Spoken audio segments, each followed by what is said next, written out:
반갑습니다. 이상원 교수입니다. 오늘은 사도행전 강의 7번째 시간 베드로가 행한 첫 설교 가운데 후반부를 함께 살펴보도록 하겠습니다.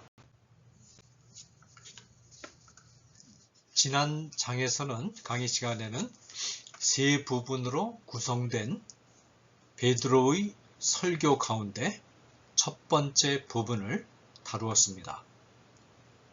베드로는 설교의 첫 번째 부분에서 오순절에 성령이 임한 사건이 술 주정에 지나지 않는다는 사람들의 비난에 대하여 변호하고, 오순절 성령 강림 사건이 말세에 대한 요엘의 예언이 이루어지기 시작하는 첫 출발점이 되는 중요한 사건임을 논증했습니다. 오순절 사건이 술 주정에 지나지 않는다는 비난은 유대인들의 단순한 감정적인 반발심에서 나온 것만은 아닙니다. 오순절 성령 강림 사건을 술 주정이라고 비난한다는 말은 오순절에 임한 성령이 사탄에게서 온 것이라는 생각을 암시하고 있습니다. 그 당시의 표현대로 하면 바알세불에게서 온 능력이 이런 희한한 사건을 일으켰다는 것입니다. 여기서 중요한 신학적인 문제가 제시됩니다. 오순절에 강한 능력을 행한 성령이 과연 어디로부터 온 것인가? 이 질문에 대한 답변이 베드로의 나머지 두 부분의 설교의 핵심을 이루고 있습니다. 그 답변은 33절에 있습니다. 하나님이 오른손으로 예수를 높이심에 그가 약속하신 성령을 아버지께 받아서 너희 보고 듣는 이것을 부어주셨느니라. 베드로는 성령은 아버지께로부터 온다고 말합니다. 이로써 베드로는 오순절의 성령이 사탄에게서 온 것이라는 사람들의 숨어있는 생각을 전면적으로 거부하고 성령의 기원이 거룩한 아버지 하나님에게 있음을 밝힙니다. 그런데 베드로는 여기서 머물지 않고 성령은 아버지께 받아서 예수님이 부어 주신 것이라고 말합니다. 이렇게 해서 성령의 기원을 밝히는데 예수라는 이름이 첨가되었습니다. 성령은 아버지께로부터 온 것인데 그것을 예수님이 받아서 부어 주셨다는 것입니다. 성령이 아버지께로부터 왔다고 말할 때는 특별한 설명을 하지 않아도 유대인들에게 반감을 일으키지는 않았습니다. 왜냐하면 아버지는 유대인들이 모두 거리낌 없이 받아들이는 하나님 호칭이었기 때문입니다. 그러나 예수에게서 성령이 왔다는 말은 유대인들이 받아들이기 어려운 말입니다. 왜냐하면 대다수의 유대인들은 예수를 하나님으로 믿지 않았기 때문입니다. 그러므로 베드로는 예수님에 관하여 잘 모르는 청중을 위해서 예수님이 어떤 분이신가를 좀 더 상세하게 설명해야 할 필요를 느꼈습니다. 베드로는 성령의 기원 문제가 22절에서 36절까지의 내용의 중심 주제인데도 불구하고 이 문제는 33절 한 절에서만 간단히 말하고 나머지 부분은 예수님에 관하여 설명하는데 할애합니다. 이 밖에도 베드로가 예수님에 관하여 설명해야 할 필요를 느꼈던 이유는 성령을 받은 자들이 각 나라 외국어로 전한 내용에서도 확인됩니다. 성령을 받은 제자들은 각 나라 외국어로 하나님의 큰 일을 전했습니다. 본문에는 하나님의 큰 일의 내용이 무엇인지 나타나 있지 않으나 그 내용이 예수님에 관한 일일 것이라는 점은 별 어려움 없이 알 수 있습니다. 이처럼 예수님에 관하여 아무런 지식도 없는 자들에게 갑자기 예수님이 하신 일들이 소개되었기 때문에 예수님에 대해서 좀 더 충분한 설명을 하는 것이 필요했을 것입니다. 베드로의 설교의 두 번째 부분은 22절에서 시작하여 28절에서 끝납니다. 이 부분에서 베드로는 예수님이 죽음을 이기시고 살아나신 부활의 주님이라는 진리를 밝힙니다. 베드로는 22절부터 24절까지 예수님의 지상 생애를 간단히 요약합니다. 예수님이 지상에 계시는 동안 하신 일들과 그 의미가 무엇이며 22절에서 23절 상반절입니다. 어떻게 해서 죽게 되었으며 23절 하반절 어떻게 해서 다시 살아났는가를 말합니다. 22절에 이스라엘 사람들아 이 말을 들으라 너희도 아는 바와 같이 하나님께서 나사렛 예수로 큰 권능과 기사와 표적을 너희 가운데서 베푸사 너희 앞에서 그를 증언하셨느니라. 베드로는 예수님이 공생의 3년 동안 행하신 권능, 기사, 표적은 하나님만이 하실 수 있는 일들이요. 이 일들을 통해서 예수님은 하나님이 친히 보내신 자임을 증거하셨다고 말합니다. 예수님이 행하신 일들을 볼 때 예수님은 당연히 하나님으로부터 보내심을 받은 자라는 사실을 인정하지 않을 수 없습니다. 이 점은 유대인들이 친히 목격한 일이기 때문에 의심할 여지가 없습니다. 예수님은 하나님의 정하신 뜻과 미리 아신 대로 내준 바 되었다 라고 베드로는 말합니다. 한마디로 말해서 예수님은 아버지 하나님이 이미 계획하신 뜻에 따라서 보내신 자요. 이 사실을 예수님이 행하신 권능과 기사와 표적이 뒷받침한다는 것입니다. 너희가 법 없는 자들의 손을 빌려 못 박아 죽였으나 23절 하반절 예수님이 아버지 하나님으로부터 보내심을 받은 자라는 증거가 명백한데도 불구하고 유대인들이 예수님에 대해서 한 일이 무엇입니까? 여기서 말하는 법 없는 자들이란 로마 사람들을 가리킵니다. 로마 사람들은 모세의 율법과 같은 그런 하나님이 주신 성문법을 갖지 못한 자 이방인들이죠.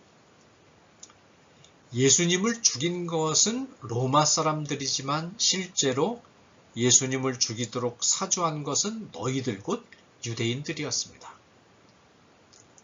베드로는 지금 유대인들만이 운집해 있는 청중들을 향해서 너희가 교활한 계교로서 로마인들을 배후 조종하여 성부 하나님이 보내신 자를 죽였다라고 비판합니다.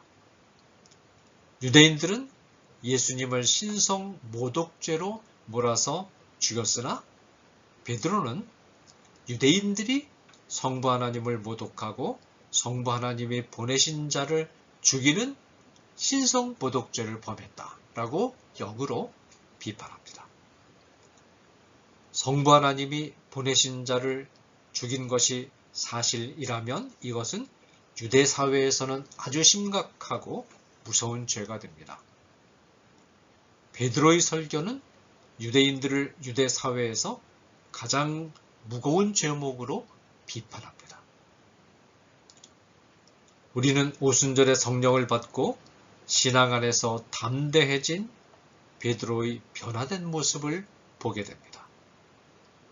베드로는 로마의 군병들과 헤롯의 병사들 그리고 성전 경찰이 감시하는 살벌한 예루살렘 안에서 그것도 유대인 청중들을 모아놓고 유대인들을 신성모독죄와 살인죄로 고발하고 비판합니다. 만일 예수님의 생애와 사역이 죽음으로 끝났다면 유대인들의 잘못은 정치적인 오판으로 군중들이 따르던 민중 지도자 한 사람을 억울하게 희생시킨 우발적인 사건 이상으로는 확대되지 않았을 것이고 예수님도 그저 한때 다른 사람보다 탁월한 능력을 가지고 군중들의 관심을 모았다가 사라져간 한 사람의 영웅 정도로 기억되다가 세인들의 뇌리에서 점차 사라져 버렸을 것입니다. 그러나 예수님의 생애는 죽음으로 끝나지 않았습니다. 24절에 하나님께서 그를 사망의 고통에서 풀어 살리셨으니 이는 그가 사망에게 매여 있을 수 없었습니다. 베드로는 예수님에게 있었던 일은 하나님의 일이라는 사실을 강조합니다. 이것은 예수님의 행동이 바알세불에게서 기원한 것이라는 비판을 베드로가 의식하면서 예수님의 행동은 하나님의 행하시는 거룩한 사건임을 강조하려는 베드로의 의도를 반영하는 것입니다. 하나님께서 예수님을 사망으로부터 건져내어 살아나게 하셨다라고 베드로는 선포합니다. 베드로는 예수님이 죽음을 이기고 부활하셨음을 강조합니다.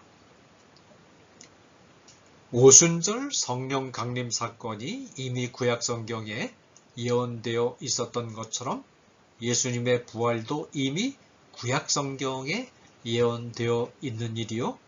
따라서 너희들 곧 유대인들도 구약 성경을 주의 깊게만 읽으면 예수님의 부활을 읽어낼 수 있다고 베드로는 말합니다. 예수님의 부활은 구약 성경과는 관계없는 전혀 새로운 사건이 아니라 구약 성경에 뿌리를 둔 사건으로서 구약 성경을 잘 알고 있다고 자부하는 유대인들이 받아들이기에 어려운 사건이 아니라는 것입니다. 베드로는 특히 다윗의 시편 116편 8절에서 11절을 인용하면서 다윗이 이미 주님의 부활을 영적인 안목으로 앞서서 보았다는 사실을 상기시킵니다. 베드로의 인용문은 25절에서 28절까지 계속되는데 베드로가 이 인용문을 어떻게 해석하고 있는가를 이해하려면 베드로의 설교의 세 번째 부분인 29절에서 32절을 먼저 살펴볼 필요가 있습니다.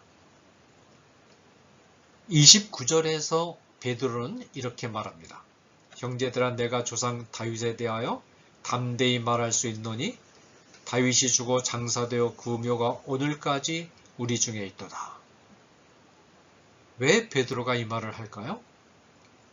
시편 116편에서 다윗은 나라는 1인칭 대명사를 사용해서 육체조차도 썩지 않는 영원한 생명을 노래합니다. 그런데 다윗 자신은 베드로 당시에 이미 죽어서 무덤 속에 들어가 있었고 이미 썩어버린 지 오래되었습니다. 벌써 몇백 년이 지났으니까 이미 자취 자체가 유골조차도 아마 남아있지 않았을 겁니다. 그러면 이처럼 자신의 육체는 썩어서 무덤 속에 들어가게 된다는 것을 알고 있는 다윗이 나의 육체가 썩지 않을 것을 노래한다는 것은 무엇을 암시할까요? 다윗이 말하는 나가 다윗 자신을 가리키지 않는다는 것을 암시하는 것이 아니겠습니까? 따라서 베드로는 30절에서 이렇게 말합니다. 그는 선지자라. 다윗은 이 시편에서 자신의 일을 말하고 있는 것이 아니라 먼 미래에 일어날 일을 예언하고 있는 것입니다. 하나님이 이미 맹세하사 그 자손 중에서 한 사람을 그 위에 앉게 하리라 하심을 알고 30절 다윗이 시편 116편에서 나로 표현한 대상은 다윗 자신이 아니라 다윗 자손 가운데 한 사람입니다. 그가 누구입니까? 31절, 32절이 답을 줍니다. 미리 본거로 그리스도의 부활을 말하되 그가 음부의 버림이 되지 않고 그의 육신이 썩음을 당하지 아니하시리라 하더니 이 예수를 하나님이 살리신지라. 우리가 이 일의 증인이로다. 다윗 자손 가운데 한 사람은 다름 아닌 예수 그리스도입니다. 베드로의 해석을 따라서 인용문을 읽으면 인용문이 부활하셔서 항상 살아계시는 예수님을 예언하는 본문이라는 것을 알 수 있습니다. 다윗이 미리 본 그리스도는 성부 하나님이 항상 살아계셔서 자신을 붙들고 계신다는 것을 극심한 고통 곧 십자가의 고통 가운데서 바라봅니다. 이제 25절로 돌아가 봅시다. 내가 항상 내 앞에 계신 주를 배웠으며 나로 요동하지 않게 하기 위하여 그가 내 우편에 계시도다. 그리스도는 그곳 성부 하나님이 자신의 우편에 계시기 때문에 즐거움을 잃지 않습니다.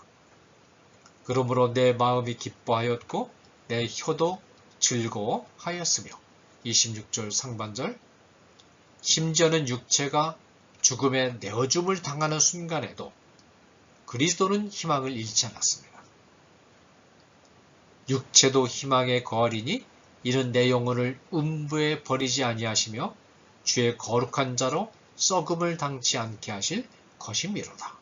26절에서 27절 그리스도가 육체의 죽음 앞에서도 희망을 잃지 않은 이유는 성부 하나님이 그리스도의 영혼을 음부에 버리지 않고 육체가 썩음을 당하지 않게 하시리라는 확신을 가지고 계시기 때문입니다. 그리하여 마침내 그리스도는 이렇게 고백합니다. 주께서 생명의 길로 내게 보이셨으니 주 앞에서 내게 기쁨이 충만하게 하시리로다. 28절입니다. 이처럼 베드로는 예수님이 유대인의 교활한 계교로 로마인들에게 죽임을 당했으나 하나님의 권능으로 죽음을 이기고 살아나셨다는 소식을 힘있게 증언합니다. 베드로의 주이신 예수님은 다시 살아나신 부활의 주님이십니다. 베드로의 주님은 부활의 첫 열매로서 그 이후 주를 믿는 모든 자들도 죽음을 이기고 부활하리라는 소망을 주시는 주님이십니다. 주님은 인류에게 있어서 가장 무섭고 심각한 죽음의 굴레로부터 인간을 해방시켜 영원한 생명으로 이끄는 문을 여셨습니다. 베드로의 설교의 마지막 세 번째 부분인 29절에서 36절 중에서 29절부터 32절은 두 번째 부분을 다룰 때 이미 다루었기 때문에 다시 다룰 필요가 없습니다. 33절에서 베드로는 하나님과 부활하신 예수님으로부터 성령이 오신다는 진리를 선포함으로써 오순절 성령 강림 사건이 하나님에게서 기원한 사건임을 분명히 한 후에 34절, 36절에서 부활하신 예수님에 관한 또 하나의 중요한 진리를 말합니다. 여기서 다시 베드로는 다윗의 시편인 시편 110편 1절을 인용합니다. 여호와께서 내 주에게 말씀하시기를 내가 내 원수들로 내 발판이 되게 하기까지 너는 내 오른쪽에 앉아있으라 하셨도다. 이 본문에서 여호와는 성부 하나님을 가리킵니다. 뒤에 나오는 내 주는 예수님을 말합니다. 이 예수님은 하나님의 우편에 앉으셨습니다. 하나님의 우편은 하나님의 권능을 상징하는 자리입니다. 예수님이 하나님의 권능을 받아서 원수를 패퇴시킬 때까지 곧 마지막 심판의 날까지 세상을 통치하신다는 것입니다. 우리가 주목할 것은 베드로가 예수님을 주라고 호칭하고 있다는 점입니다. 예수님을 주로 호칭한다는 것은 예수님이 곧 하나님이심을 고백하는 것입니다. 부활하신 주님은 하나님이십니다. 우리의 구주가 되신 주님은 곧 성부 하나님과 본질이 같으신 하나님이십니다. 그러므로 베드로는 자신의 설교 마지막 절인 36절을 이렇게 끝맺음합니다. 그런즉 이스라엘 온 집은 확실히 알지니 너희가 십자가에 못 박은 이 예수를 하나님이 주와 그리스도가 되게 하셨느니라. 감사합니다.